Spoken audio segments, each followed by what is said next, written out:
அந்த காலத்துல ஒரு வீட்டுல போனா, ஒரு நல்ல ஒரு உயர்ந்த வீட்டுல போனா, அல்லது அரண்மனையாக இருந்தால் பொன், வெள்ளி, மரம், மண் 4 பாத்திரங்களும் அங்கே இருக்கும். ஆனால் அந்த பந்தி பரிமாறுகிற எஜமான் எந்த பாத்திரத்தை தெரியுமா கையில் எடுப்பார்? பொன்னா, வெள்ளியா, மரமா, மண்ணான் என்று அல்ல.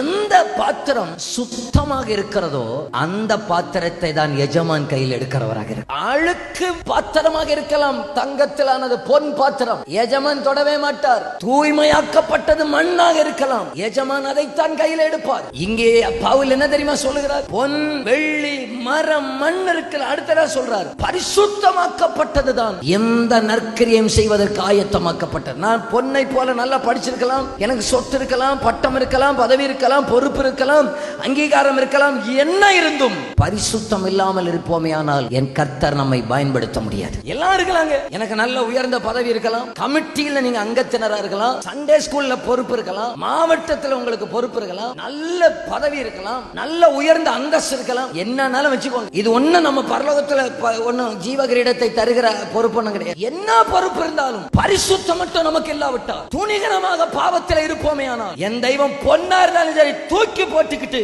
அதே இடத்துல களிமண்ணை போல ஒருவன் சுத்தமாக்கப்பட்டவராக இருப்பான். அவனை கர்த்தர் கையில் எடுத்து பயன்படுத்துகிறவராக இருக்கிறார். புரிகிறவங்க அப்பாவுக்கு ஒரு கை தட்டி ஆமென்னு சொல்லுங்க பார்க்கலாம்.